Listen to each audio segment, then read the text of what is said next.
your ear. Whereas just a few years ago, in order to get molded ears for your in-ear monitors, you have to put wax in it. Right. And sit there for about half an hour until they get hard, and then kind of like get them off your ear and pull the hairs and everything. Now it's just 3D scan. And what they do is they scan your ear, and you see it in the computer on the screen, your whole ear being formed, and then they press a button, and it creates a 3D mold. A mold right there is created of your ear. And from that, they create the in-ear monitor. So it's like almost instantly you get that technology. So it crosses over, to what you do with props and what we do with musical instruments. One of the things that I was thinking is when I saw the first Star Wars, I was really impressed by seeing a mock hologram on screen, whereas the Princess Leia comes on and there's she's like tiny little hologram. Now holograms are realistic, and it seems that when I look back at that Star Wars, I'm not impressed anymore. I look at it and I go, "Oh, look! It looks ridiculous." How do you keep ahead of that when so much technology is being available today? I mean, it must really drive you crazy trying to come up with something that's going to give you the wow factor, something that's never been seen before. Yeah, well, that's a huge challenge for us. And what it is for me, it's a hard pitch. Like, I really have to go in strong, and I hire teams of illustrators to draw concepts for me.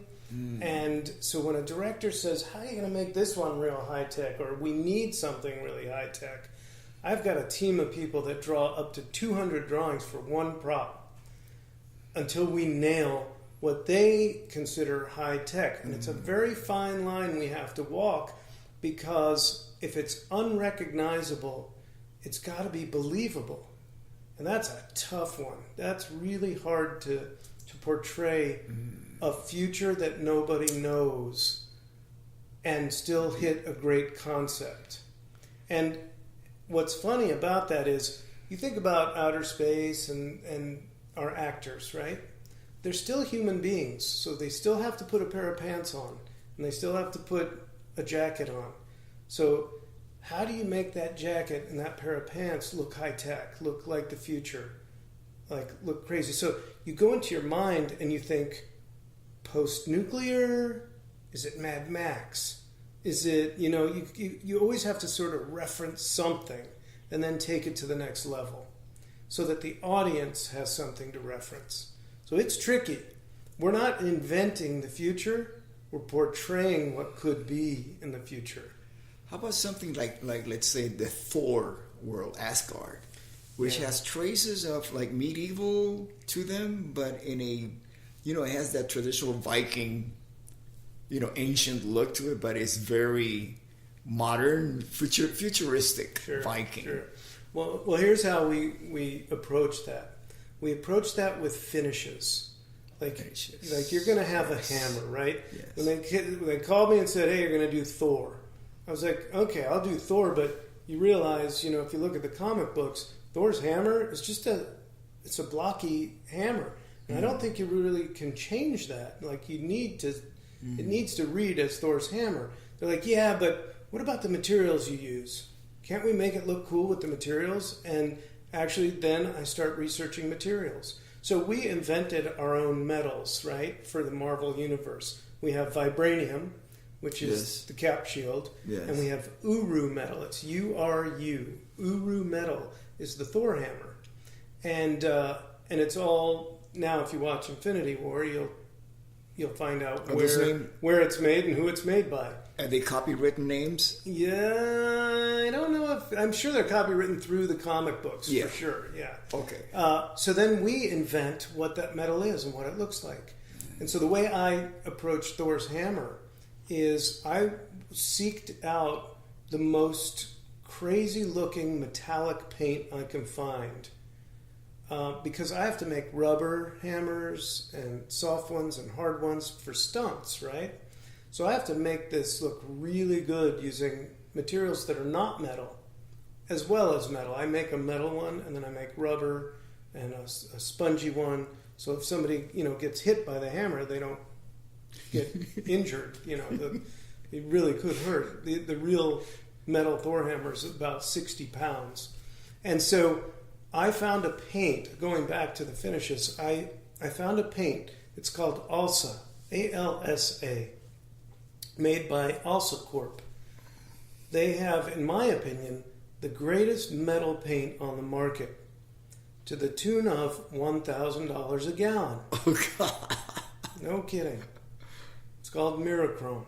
It's the most crazy paint in the world, and I swear by it. So what I get out of that on camera is I get a glint and a glow and a feel that makes it a little more dreamy. So it's not just a metal. So that's not special effect. That's an actual, rubber, or what materials do you use? We use everything, but now for the Thor hammer, yeah. I'll do an aluminum one, at which a solid aluminum chunk that big is about 60 pounds. Oh my God! When I do scenes where people can't lift the hammer, I'll use the heavy hammer. Yeah. In fact, there's a very well-known scene in Avengers where all the characters are trying to pick it up and they can't pick it up. We actually bolted the hammer to the set so they really could try. You get this thing that happens with your veins pop and your face turns red when you're really having to do it. So most scenarios we try to give the actor something real to play with so they don't have to fake it.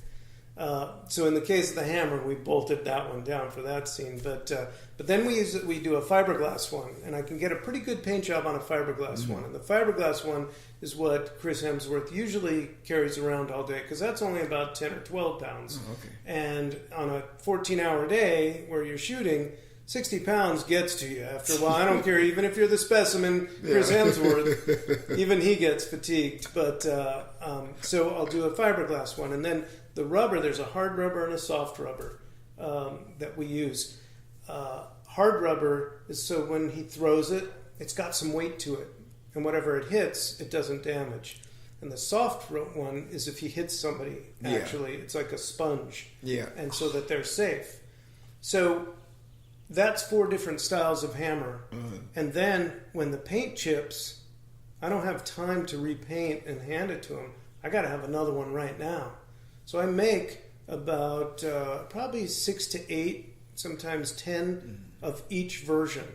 So for every time we shoot a film where Thor is in it and he needs a hammer, I'm making 40 hammers to accommodate 80 or 90 days of shooting. And so when 5 of them get damaged, they go back to the paint shop, we fix them up. If they're metal, it goes back to the metal shop and we rework the tooling and we fix them.